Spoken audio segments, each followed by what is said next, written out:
Hello बच्चों बच्चों आज फिर आपके सामने एक नया टॉपिक लेके आए हैं मोशन इन द प्लेन का। कल हम लोगों ने प्रोजेक्टाइल मोशन डील किया था हाई टू ग्राउंड। आज भी हाई टू ग्राउंड है लेकिन वो दूसरा केस है, कल वाला था वो अलग केस है। तो दो केसेस है, मैंने कल भी बताया था। तो बच्चों अपनी कॉपी निकालो, अच्छे से एडिंग डालो। Second case projectile motion from high to ground, clear है ना? तो लिखो बेटा projectile motion from high to ground. ठीक है, बड़ा आसान है, बिल्कुल मुश्किल नहीं है। Projectile motion from high to ground का केस 2 बच्चों, केस 2, ठीक है, केस 2 है projectile motion high to ground. ठीक है, कैसे चीजें समझना है वो मैं आपको धीरे धीरे बताता चलूंगा। तो दूसरा केस है वो कौन सा है बोलो? Projectile motion from high to ground. Very good, projectile motion from high to ground. ठीक है, आपको ये बात क्लियर होनी चाहिए कि ये प्रोजेक्टाइल मोशन उसी से जुड़ा है। क्या है सुनो बच्चों, मैंने कल आप लोगों को पैरेलली बताया था, आज मैं आप लोगों को बता रहा हूँ कि दूसरा केस क्या है इसका। कोई क्लिफ है बेटा, ठीक है, हो सकती है क्लिफ है कोई h हाइट की, ठीक है, और वो h हाइट की क्लिफ पे खड़े होके मैंने कोई स्टोन को थ्रो कर दिया किसी एंगल पे, एंगल मतलब ऐसे किसी एंगल पे, और वो ऐसे करके बच्चों ऐसे गिर गया। आजा तो ना मान ले यहाँ गिर गए, ऐसे गिर गया, ठीक है, सुनते जाना। मैंने इसको स्टार्टिंग में किसी एंगल पे छत पे खड़े होकर ऐसे थ्रो कर दिया रूफ पे, तो बेटा वो ऐसे, ठीक है, प्रोजेक्टाइल है बिल्कुल हाई टू ग्राउंड, क्लिफ की हाइट h है और यहाँ पे कोलाइड किया। आपसे क्वेश्चन सेम क्वेश्चंस बेटा, आपसे पहला क्वेश्चन क्या पूछेगा बताओ सर, मैक्सिमम हाइट कितनी अटेन की? मैक्सिमम हाइट कितनी अटेन की किसी पार्टिकल ने जो वो रूफ के ऊपर से थ्रो किया है, किसी बिल्डिंग के ऊपर से, क्लिफ के ऊपर से, ठीक है, आपसे पूछा। या फिर बोले सर टाइम ऑफ फ्लाइट कितना होगा यहाँ से यहाँ तक गिरने का, पूछ सकता है। किसी पॉइंट पे स्पीड कितनी होगी, पूछ सकता है। तो इसका मतलब आप लोगों को इसके बारे में कंप्लीट इंफॉर्मेशन होनी चाहिए कि ये इक्वेशन बनेगी कैसे। सुनना बेटा, सबसे पहले तो अगर मान लिया मैंने इसको यू स्पीड से थ्रो किया है ना बच्चों, तो आपको बताया ना कि ये मैंने यू स्पीड से अगर थ्रो किया है तो इसके पास दो कंपोनेंट होंगे, एक्स में और वाई में होंगे ना बेटा।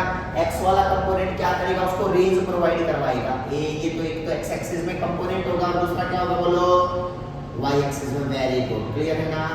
मतलब मैंने इसको जो वेलोसिटी प्रोवाइड की है वो u प्रोवाइड की है, इसके दो कंपोनेंट ब्रेक होंगे एक्स में और वाई में इनिशियली, ठीक है ना?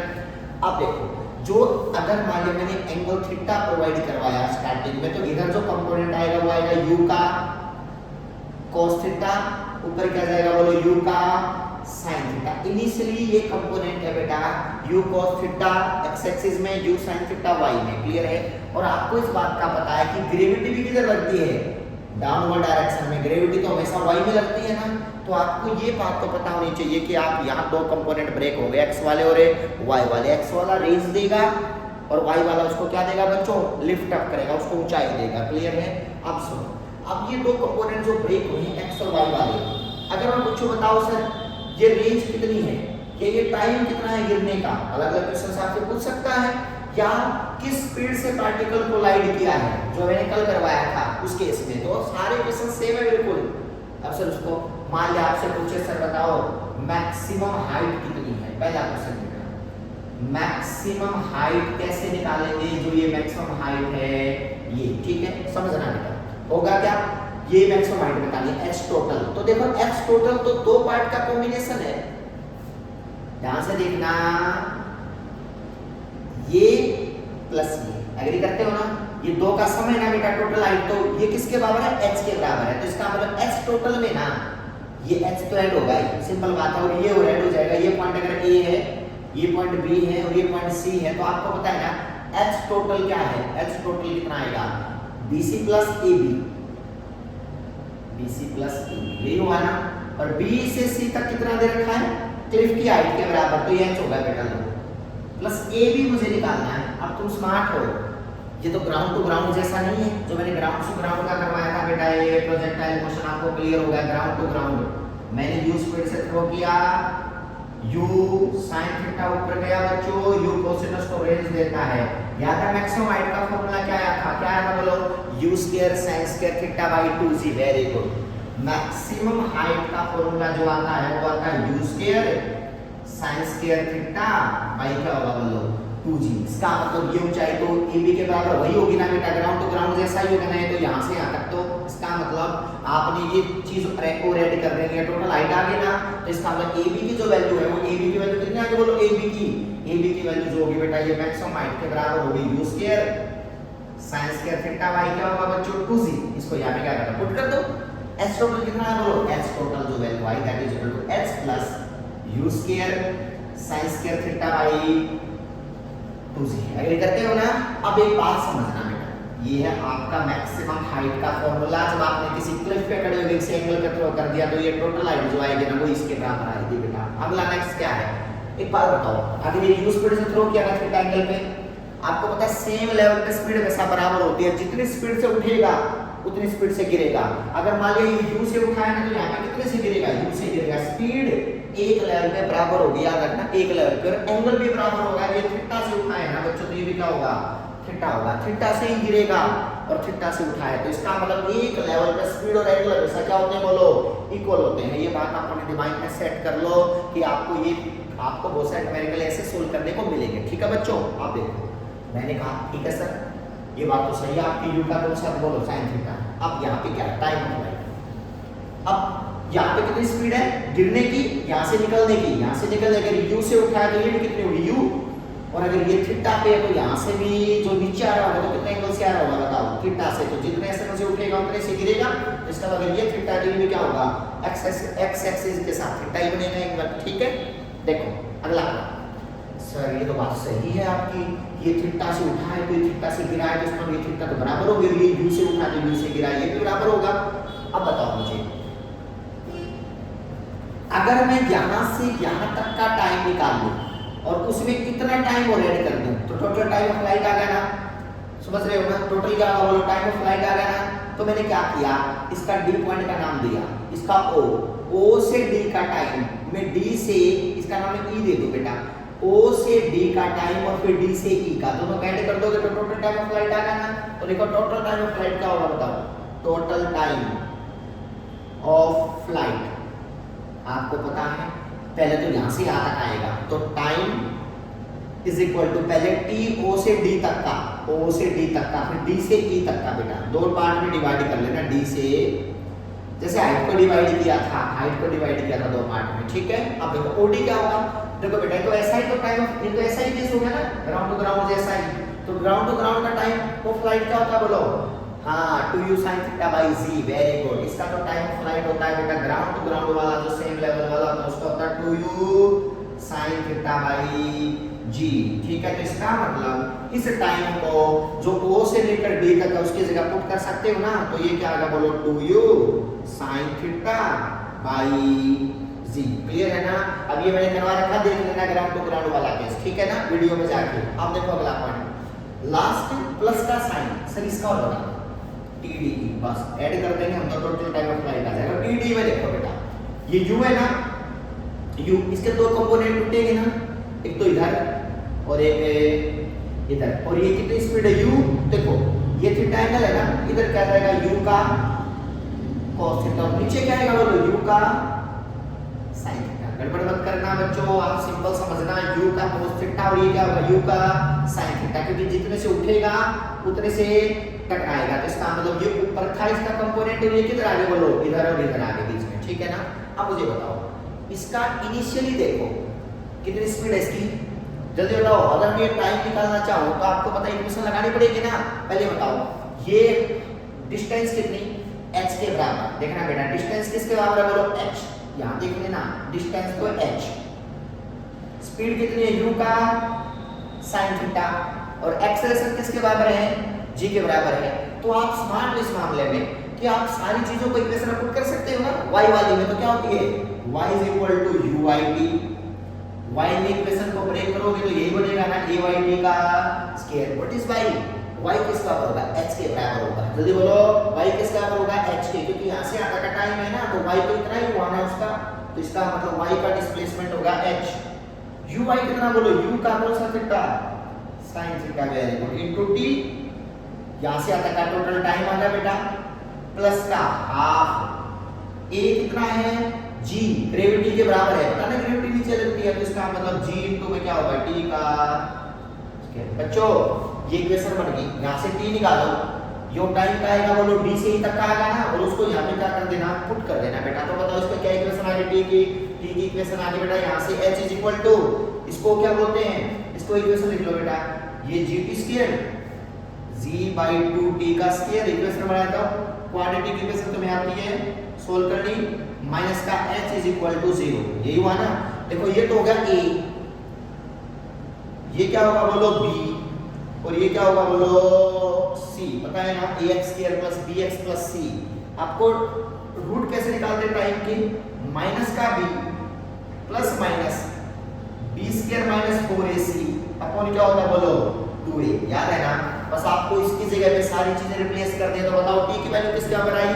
अगर मैं t की वैल्यू देखता हूं तो टाइम तो फ्लाइट कितना है बोलो t is equal to b कितना ये रहा माइनस का u sin theta minus plus b square मतलब u square sin square theta minus का 4 इनटू a कितना है बोलो a की वैल्यू कितनी है, a की वैल्यू है g/2 a, c कितना है minus h into 2a 2 into a यानी कि 2 इंटू g/2। देख लो बेटा रूट निकालने आना चाहिए तुम लोगों को, और मैंने रूट निकाला टाइम ऑफ फ्लाइट। इस टाइम को यहाँ पे क्या कर दूंगा बोलो ऐड कर दूंगा ना, तो बेटा टाइम कितना आ गया u sin थीटा, 2 से 2 कैंसिल ना, ठीक है ये भी कैंसिल हो गया बेटा, ये 2 पे गया, तो आपका रिजल्ट क्या आ गया बोलो माइनस माइनस प्लस हो गया ना, तो आपका रिजल्ट आ गया t is equal to minus का u sin theta plus minus root of u square sin square theta plus का साइन, देखो बेटा u स्क्वायर ये 2gh 2gh आ गया ना बेटा, प्लस का 2gh अपॉन g भैया, ठीक है। अब क्या करो रूट ऑफ 20 के लिए किसके ऊपर रूट है 20 के ऊपर होता है ना, बिल्कुल ठीक बात है, 20 के ऊपर 12 होता है, बिल्कुल ये g आ गया बेटा। अब मुझे बताओ g एलसीएम ले लिया, अगर मैं g एलसीएम लेता हूं तो क्या आ रहा है बोलो t इज इक्वल टू अलग-अलग डिवाइड कर लो चाहे u sin theta by g plus minus u square sin square theta by plus 2gh by g, यहाँ गया ना। अब अलग-अलग डिवाइड हो गया, इस t को उठाओ, ये टाइम कौन सा है यहाँ से यहाँ तक का, देखो चाहे कॉम्प्लिकेटेड भी क्यों ना हो रिजल्ट तो निकालना पड़ेगा, इसको यहाँ पुट कर दो। जल्दी बताओ टोटल टाइम किसके बराबर आ गया, टोटल टाइम की वैल्यू जल्दी इसको उठाओ टाइम को स्मॉल t को और t d के बराबर पुट कर दो, तो आपका रिजल्ट क्या आएगा बोलो बच्चों। अगर मैं इसको t d के बराबर पुट कर देता हूँ तो मैं डायरेक्ट बता रहा हूँ क्या रिजल्ट आएगा, देखना आई थिंक विजिबल होगा तुम्हारे लिए, ठीक है। तो टोटल टाइम कितना आ गया, total time t is equal to u sin theta by g, एक टाइम और ये और जोड़ दो कैप्सूल वोल्टेज, तो क्या होगा माइनस का u sin theta by g plus minus u square sin square theta plus 2gh by g, ठीक है ना। तो क्या होगा u sin theta by g आ गया प्लस माइनस तो लेते हैं टाइम में, इसका मतलब क्या होगा u square sin square theta plus 2gh by g। लो बेटा आपको ये हमेशा क्लियर होना चाहिए कि ये किस तरह से सोल्व किया गया है, ये रिजल्ट ये टाइम ऑफ फ्लाइट है बेटा, गिरने का टोटल यहाँ से यहाँ तक का टाइम टोटल टाइम है। आपको इक्वेशन लगा के सोल्व तो करना है, मैंने सोल्व किया आप लोग सोल्व कर लो सेम तरीके से। तो ये टाइम ऑफ फ्लाइट आपको याद होना चाहिए। रेंज कितनी दूर गिरेगा, ये रेंज कैसे निकालेंगे, सबसे मेन कांसेप्ट है time of flight maximum height, और ये टाइम ऑफ फ्लाइट है टोटल बेटा, टोटल O से लेकर के E तक का, O से लेकर के E तक का, इसको दो पार्ट में तोड़ दे, यहाँ से यहाँ तक का और फिर यहाँ से यहाँ तक का। क्लियर है दोनों का, आपस में क्या कर दिया बोलो ऐड कर दिया था, ठीक है बेटा। अब सुनो नेक्स्ट क्या है, नेक्स्ट है रेंज के लिए क्या करेंगे, रेंज के लिए बताओ अगर मैं मैक्सिमम रेंज निकालना चाह रहा हूँ, रेंज क्या होती है x एक्सिस की डिस्टेंस, x एक्सिस की डिस्टेंस तो पता है ना रेंज का फॉर्मूला, देखो रेंज क्या है यहाँ से यहाँ तक की निकाल लो, ये लो ये रेंज तो पता है ना, उसमें ये ऐड कर लो, याद रखना बेटा यहाँ से यहाँ तक की निकाल लो, फिर उसमें ये टर्म ऐड कर देगा, टोटल आ गई। सर यहाँ से यहाँ तक ये कैसे निकाले, आपको पता है ना रेंज का फॉर्मूला ग्राउंड टू ग्राउंड का, यहाँ से यहाँ तक का क्या होता है रेंज, ग्राउंड टू ग्राउंड का u square sin 2 theta by z। Very good, इसका मतलब इतना तो सर निकल ही गया ना, ये निकल गया तो इसका मतलब ये भी निकल गया, इसका मतलब ये रेंज पता होती है, बस इसमें ये ऐड करनी है हमें एक्स्ट्रा। तो f से लेकर के e तक और ऐड करनी है, प्लस में f इनटू में e, ये डिस्टेंस और ऐड करनी है बेटा, f से लेकर के e तक की ये डिस्टेंस। क्लियर है ना, टोटल रेंज आ जाएगी गिरने की। तो देखो क्या करना है, कुछ नहीं, टोटल रेंज क्या आ गई, यहाँ तक की तो आपको पता है, से d तक तो ये है u square sin 2 theta by z। अब मेन चीज है f भी कैसे निकालें, तो देखो आपको पता है कि ये डिस्टेंस x एक्सिस में है ना, तो x में तो ये वेलोसिटी है, देखो u का cos थीटा, टाइम कितना लगे यहाँ से आकर t ना, तो इसका अगर मैं निकाल लूं तो क्या होता है formula, x is equal to uxt plus में हाफ axt का स्क्वायर। ठीक है, और ये बताओ एक्सेलेरेशन x में तो होता ही नहीं है, y में होता है डेरिवेटिव ओनली, तो इसका मतलब है ax की वैल्यू तो 0 होती है, क्योंकि x में एक्सेलेरेशन तो होता ही नहीं है, तो ax कितना होगा 0, x कितना आएगा बोलो, u cos theta into t। इस टाइम को उठाओ, इस x को उठाओ, यहाँ पे क्या कर दो बोलो, पुट कर दो, तो ये डिस्टेंस और ऐड कर दो बेटा, ये f से लेकर के e तक की डिस्टेंस आ गई, f से e तक की, मतलब यहाँ से यहाँ तक की आ गई। x एक्सिस में वेलोसिटी देखो, और ये आपको इक्वेशन में पता है ax 0 होता है, तो इसका ये इक्वेशन आ गई ना, इसका इसमें ऐड कर दो तो क्या आ गया, u cos theta into t। बेटा याद रखना, ये मैक्सिमम रेंज का फॉर्मूला है, जब आप किसी एंगल पे खड़े होकर थ्रो करते हो तो वो क्या होगा बोलो, कि इतनी दूर गिरेगा, ये मैक्सिमम रेंज आपने याद रखनी है। कुछ चीजें ऐसी है बेटा जो आपको इक्वेशन ही बताएंगी, आपको अलग अलग चीजें समझनी पड़ेगी कि रियल में हो क्या रहा है, कि आप ऊपर से थ्रो करते हो हाइट से, तो ग्राउंड पे गिरता है, तो बेटा ये ग्राउंड टू ग्राउंड का आपको याद रहता है हमेशा, बस ये वाली एक्स्ट्रा चीज है, इसी की तो रेंज निकालनी है, इसी का टाइम निकालना है, सब ऐड करते जाओ और आपका रिजल्ट आता रहेगा। ये तो हुआ ना, मतलब इस तरह के क्वेश्चंस आपको आने चाहिए। न्यूमेरिकल भी पूछे जाते हैं, इसके कुछ अलग अलग टाइप के न्यूमेरिकल्स मैंने वीडियो बना रखे इस बेस पे, तो ये डेरिवेशंस आपको क्लियर हो गया, आई थिंक हो गया ना बेटा। मिलते हैं कल एक नए टॉपिक के साथ, क्लियर है। थैंक यू सो मच बच्चों, बाय।